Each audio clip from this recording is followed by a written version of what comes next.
Welcome back to part 3 of the Summer Breeze Cal. So now you have finished your whole entire front panel for the cushion, and this is what it should be looking like. So if you have the pattern, you may have gone ahead and done the back panel. So the back panel is just basically the entire panel worked in the same colour. So I have chosen to use the lilac, but you could switch this out depending on what kind of feel you want to give the cushion. You could actually do them both, like 2 of these if you wanted to, but I have used this lilac colour. So what we're going to do is we're going to attach these 2 panels together and we're going to sew in the cushion.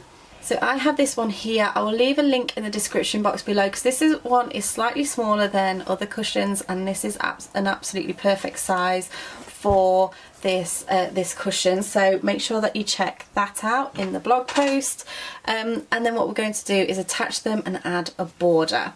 So this is going to be fully enclosed. If you do want to have your cushion where it has an opening, please feel free to adapt this and do it however you please, but I like mine to be fully enclosed really, just because I think it just gives it a fuller feel. But I completely know that some people like to have the openings so that they can actually wash the cover.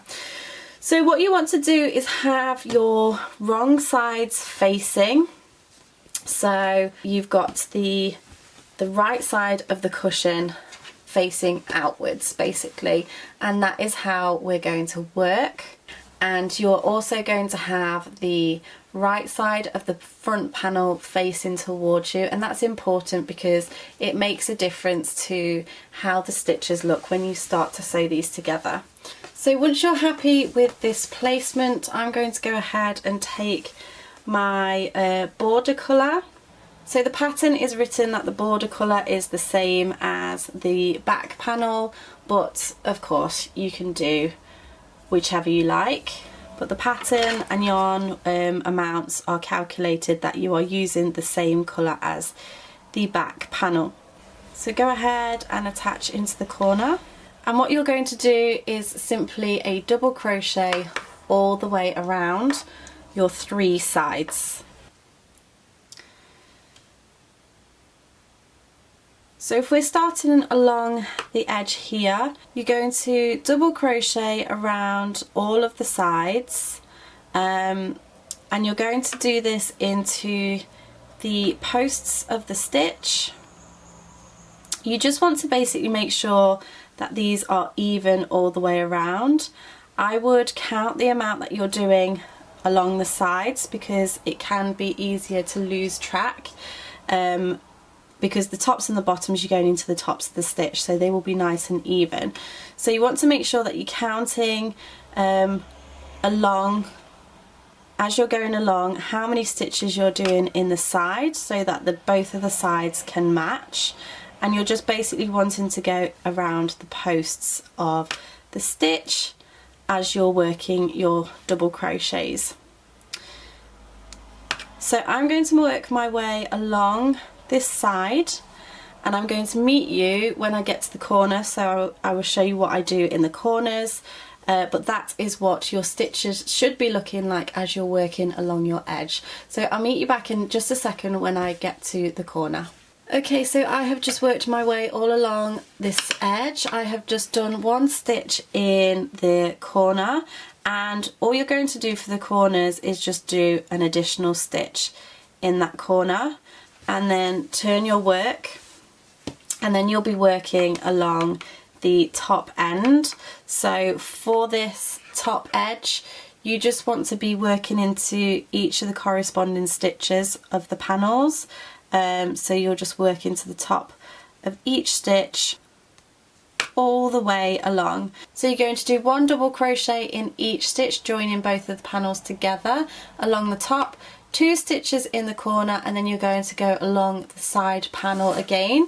So what you want to do is pause the video, meet me once you've done the second side panel, and then you should have the bottom gap still open. So go ahead, do that, and meet me back in just a moment. So I have now worked my way all the way around, and what I'm ready to do now is take my cushion inner, and I'm going to go ahead quite awkwardly on camera and push this in. So you've basically done your 3 sides, and then in goes the cushion inner.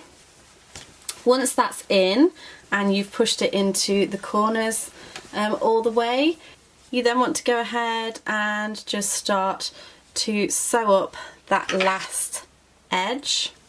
So it's just exactly the same as you've done before, but it's going to be a tad more awkward because you now have your cushion in there as well.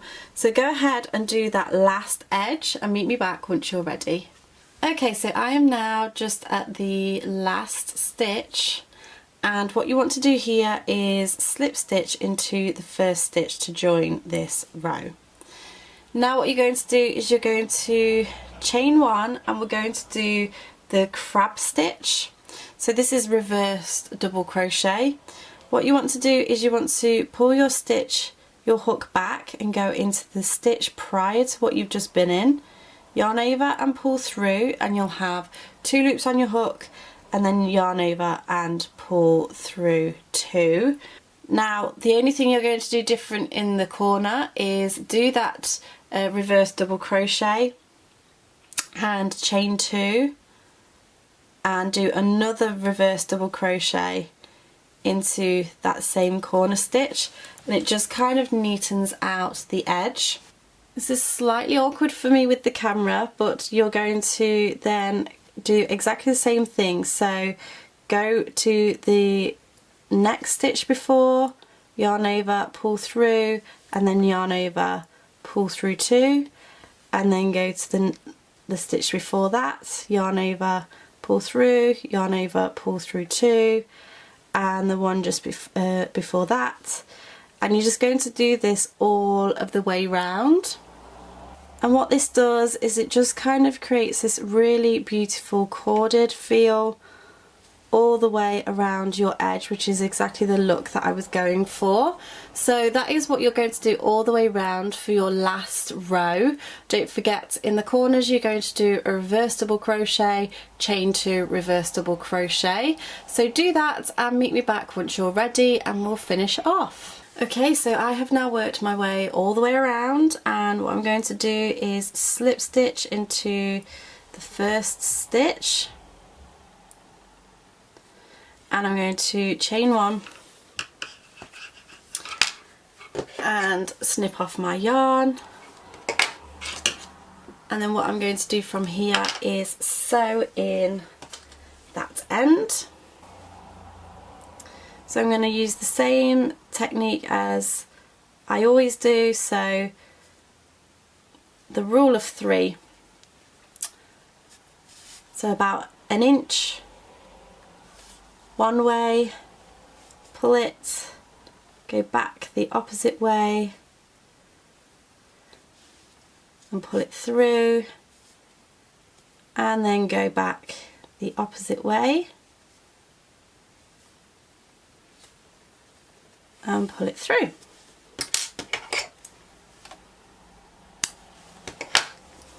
Last thing you want to do is just have a little bit of a play around with the corners, making sure that the stuffing is right into those corners and evenly distributed. But there we have the Summer Breeze cushion cal. I really hope that you have enjoyed following along. If this is the first time you've seen it, then make sure that you go and check out the blog post, which is listed in the description box. But thank you so much for watching. If you like this video, make sure you give me a thumbs up. Don't forget to subscribe to keep up to date with all my latest videos. Thank you so much for watching, and I shall see you again next time. Bye!